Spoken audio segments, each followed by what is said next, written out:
is. That name reminds me of ISIS, and it is what it is. You know, I mean, how did you get that name? That name is. Is just short, actually, for Israel. Israel. That's my birth name.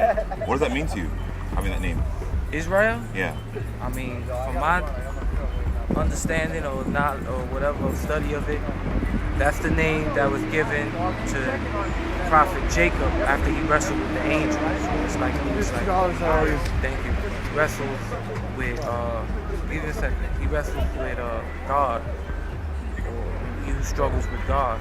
And then from his loins came the people of God. He was blessed with, he would be the prince and king of many nations. The same angel that he basically made the angel bless him, told him he wouldn't let him go until you bless him. Do you think that having a name like Israel also contributes to the fact that life should be a struggle? Well, yeah, I mean, life is a struggle. I mean, it's been a struggle for me since as far as I can remember back. You know, some of the struggle I made myself harder, some of it just there, like already. But it is what it is. You gotta do what you gotta do. Like you say, it is what it is. It's really Israel. Another meaning I gave to it is infinite Zion. You know what I'm saying? And infinite is the infinite possibilities, the infinite universe, the infinite of everything, you know, and the Zion is the peak, the apex, the zenith. You know what I'm saying? And that's just what you gotta struggle for. You gotta try to keep within self. I'm going to ask a question I'm sure many people have asked you before. Is how is it possible that a man of your intelligence, and I've heard your encyclopedic knowledge of sacred knowledge of the world, knowledge of the systems, find yourself in this situation? Is it you are struggling to get to the apex of what you just described? Nah, I mean, it's basically, honestly, I think it's just a matter of how everything is set up already. You know what I'm saying? If you make certain decisions, certain doors get locked up for you. You know what I'm saying? It's set up. It's like an invisible empire. You know, that's what they call it, and that's what it is. You know what I'm saying? You get caught up in their system, and it just becomes harder and harder and harder and harder and harder. And it's like a wheel. It's like a wheel. You could break out of it. You don't have to. You could be mentally free and break out of it. But it's like the book that I'm writing is called The Hustle Haunts Me.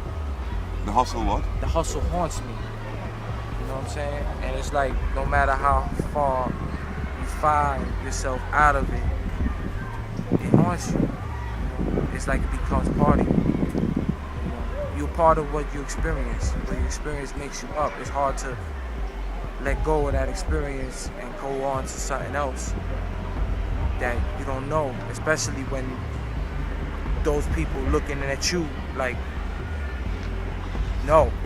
You know what I'm saying? How you gonna go there and you don't even know there, and then you ain't even welcome there. So it's like you stuck where you are. It's bugged out, but it's like that's really how it is. So now I'm just trying to figure out how the fuck can that change, not just for me, but for like other people that's in the same situation.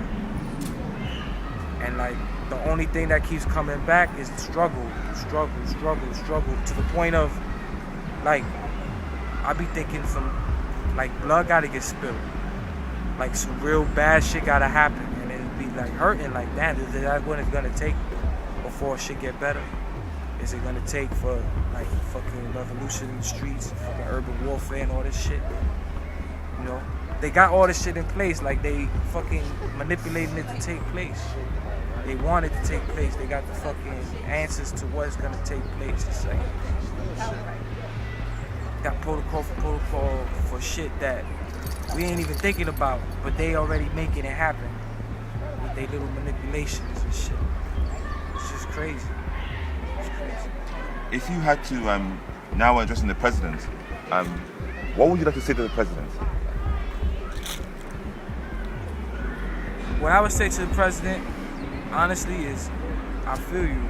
I know that from my understanding, there's only so much you can do. This shit is bigger than you. It's bigger than me. It's bigger than, it's mad deep. You know what I'm saying? But it's like, so you gotta you in a position. I mean, if I was in, you gotta go harder. You gotta go harder for us, cause shit ain't changing. Shit is just getting worse.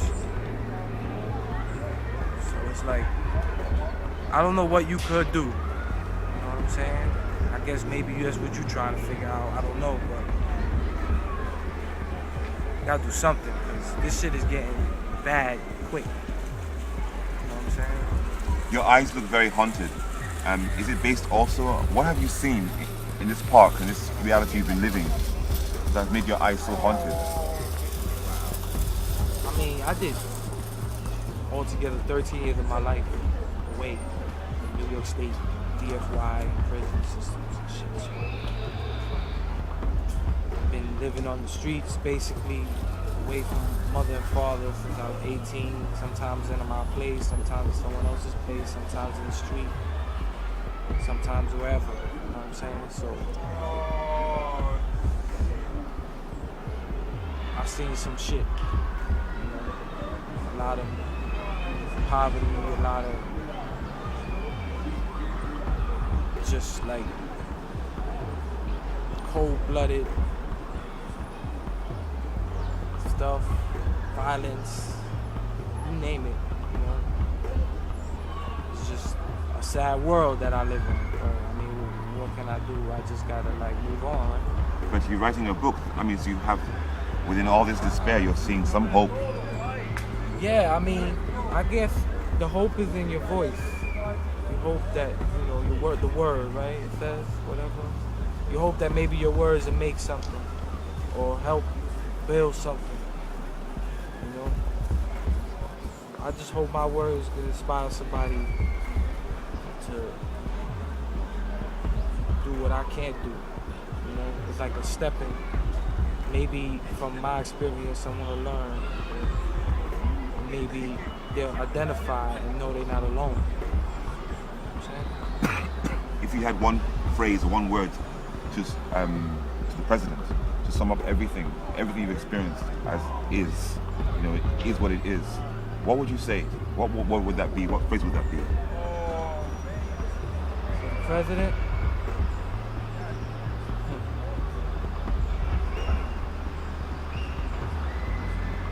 Like I said before, you gotta go harder.